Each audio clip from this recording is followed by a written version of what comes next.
കല്യാണം കഴിക്കുന്ന സമയത്ത് ഏറ്റവും മുൻപന്തിയിൽ നോക്കണം എന്താ? ഫുലൂസ്, പൈസ. പൈസ ഉണ്ടെങ്കിൽ മാത്രം കെട്ടണം കെട്ടണം കെട്ടണം എന്ന് പറഞ്ഞ ചില ആളുകളുണ്ട്. ഭാര്യയുടെ സ്വർണം വിറ്റിട്ട് വീട് വെക്കുന്ന ചില ചങ്ങാതിമാരുണ്ട്. അല്ലാഹു ഈമാൻ നൽകട്ടെ, അല്ലാഹു കാത്തിരിശിക്കും മറവട്ടെ. ഞാൻ വെച്ചവരെ കുറ്റപ്പെടുത്തിയല്ല, വീട് വെക്കാൻ വേണ്ടി മാത്രം പെണ്ണ് കിട്ടുന്ന എത്രയോ പേര് നമ്മുടെ കൂട്ടത്തിലുണ്ട്. അല്ലാഹു കാത്തിരിശിക്കും മറവട്ടെ.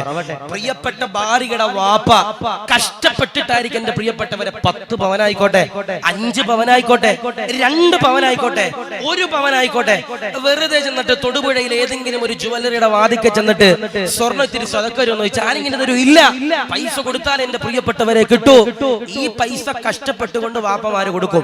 കല്യാണം കഴിഞ്ഞൊരു 10 ദിവസം ചില മക്കൾ അത് തൊടൂല, നോക്കത്തൂരില്ല. നമുക്ക് പൈസ വേണ്ട, സ്വർണം വേണ്ട.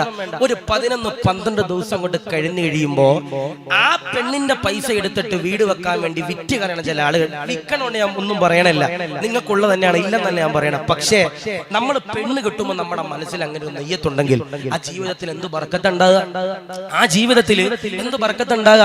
പെണ്ണ് കെട്ടാൻ പോകുമ്പോൾ ഇങ്ങനെ ഇടങ്ങനെ കോങ്ങനിട്ട് ഇങ്ങനെ നോക്കും, എവിടെ റബ്ബറുള്ള, എവിടെ തോട്ടമുള്ള, എവിടെ കൃഷിയുള്ള, എവിടെ കുരുമുളകുള്ള, ഇങ്ങനെ നോക്കിയിട്ട് കെട്ടിയിട്ട് കാര്യമുണ്ടോ? ഇല്ല. മഹാനാകുന്ന പ്രവാചകനാകുന്ന നബി തങ്ങൾ പറയുകയാ, ആരെങ്കിലും ഒരാൾ പൈസ എന്റെ പ്രിയമുള്ളവരെ ലഭിക്കാൻ വേണ്ടി കല്യാണം കഴിച്ചു കഴിഞ്ഞാൽ ഇവിടെ ഇരിക്കുന്ന സഹോദരങ്ങളോട് പറയുകയാ, സ്ത്രീധനം ചോദിച്ചു വാങ്ങിയവരുണ്ടോ? സ്ത്രീധനം ചോദിച്ചു വാങ്ങിയവരുണ്ടോ? സ്ത്രീധനം ചോദിച്ചു വാങ്ങിയവരുണ്ടോ? നാദാ, നാൽക്കാലികളുടെ സ്വഭാവം മുസ്ലിം സമുദായത്തിന് വരുത്തല്ല അല്ലാ. സ്ത്രീധനം ചോദിച്ചു വാങ്ങുന്ന എത്രയോ പേര്. ഈ ഭാഗത്തൊന്നും വലിയ പ്രശ്നമില്ല. ഞാൻ കഴിഞ്ഞ ദിവസം കൊല്ലം ജില്ലയിൽ ഒരു സ്ഥലത്ത് വയലിന് പോയപ്പോ ഞാൻ അവന്റെ ഒരാളുടെ വീട്ടിലാണ് താമസിച്ചേ. അപ്പോൾ എന്നോട് പറയും, ഉസ്താദേ ഇവിടെ ഭയങ്കര സ്ത്രീധനം ഉസ്താദെ കിട്ടുക. ഞാൻ നിനക്ക് എത്ര കിട്ടിയേ? 81 പവന ഉസ്താദെ കിട്ടിയ. എന്താ പറഞ്ഞേ?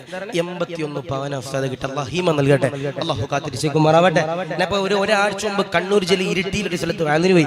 ഞാൻ അവിടെ ചെറുപറമ്പ് എന്നൊരു സ്ഥലമുണ്ട്. ഞാൻ അവിടെ വയലിന് പോയാലും നിൽക്കണ ഒരു വീടാണ്. ആ വീട്ടില് ആ പ്രിയപ്പെട്ട വാപ്പാക്ക് 3 മക്കളാ. മൂത്തത് 2 പെൺകുട്ടി, ഇളയത് ആണ്. ആ പ്രിയപ്പെട്ട പിതാവ് സങ്കടത്തോടുകൂടി പറയും, ഉസ്താദേ ഞാൻ കഴിഞ്ഞ വെള്ളിയാഴ്ച പറഞ്ഞു, ഞങ്ങളുടെ വീടിന്റെ അപ്പുറത്ത് ഒരു കല്യാണം നടന്നു. പെണ്ണ് കാണാൻ പോയപ്പോ പൊട്ടിച്ചത് 8 ലക്ഷത്തോളം രൂപയാണ് ഉസ്താദേ. അല്ലാഹു ഈമാൻ നൽകട്ടെ, അല്ലാഹു കാത്തിരിശിക്കുമാറാവട്ടെ. കെട്ടാൻ പോകുന്ന ചെറുപ്പക്കാരൻ ഐഫോൺ കൊണ്ട് കൊടുത്തില്ലെങ്കിൽ പെണ്ണിന്റെ മുഖത്ത് മലക്ക് വരത്തില്ല ഉസ്താദേ, പ്രകാശം വരൂല ഉസ്താദേ എന്നൊരു പ്രിയപ്പെട്ട പിതാവ് കരഞ്ഞുകൊണ്ട് പറയുമ്പോ ചില ആളുകളുണ്ട് പൈസ നോക്കി കെട്ടാൻ വേണ്ടി നിൽക്കുന്ന ചില ആളുകളുണ്ട്. അങ്ങോട്ട് വീട്ടിലോട്ട് വന്ന് പെണ്ണ് കാണാൻ വേണ്ടി വരിക. പെണ്ണ് കാണാൻ വേണ്ടി വരുമ്പോ തന്നെ അതിന് മുമ്പ് അന്വേഷിച്ചിട്ടുണ്ടാവും പെണ്ണിന്റെ വാപ്പാക്ക് എത്ര സ്വത്ത്, കട എത്രയുള്ള, ലോൺ എത്രയുള്ള, വണ്ടി എത്രയുള്ള, തോട്ടം എത്രയുള്ള എന്നൊക്കെ നോക്കിയിട്ടുണ്ടാവും. ആ വീട്ടിലോട്ട് കാല് വെക്കുമ്പോൾ അടിത്തറയുടെ കല്ലിന്റെ അളവ് പോലും നോക്കണ എത്രയോ ചെറുപ്പക്കാര്. അല്ലാഹു ഈമാൻ നൽകും മറവട്ടെ, അല്ലാഹു കാത്തിരിശിക്കും മറവട്ടെ. പൈസ നോക്കി ആരെങ്കിലും ഒരാൾ കെട്ടിയാൽ, പൈസ നോക്കി ആരെങ്കിലും ഒരാൾ നിക്കാഹ് ചെയ്താൽ, മഹാനാകുന്ന നബിയുനാ മുഹമ്മദ് മുസ്തഫ സല്ലല്ലാഹു അലൈഹി വസല്ലമ തങ്ങളു എന്റെ പ്രിയമുള്ളവരെ പറയുകയാ, മൻ തസവ്വജ ബിഇംറഅത്തിൻ ലിമാലിഹാ,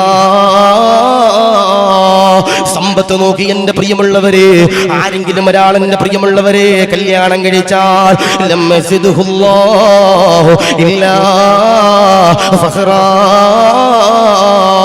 അവരുടെ ജീവിതത്തിലുണ്ടല്ലോ ദാരിദ്ര്യമുണ്ടല്ലോ അല്ലാഹു തരുന്നതാ.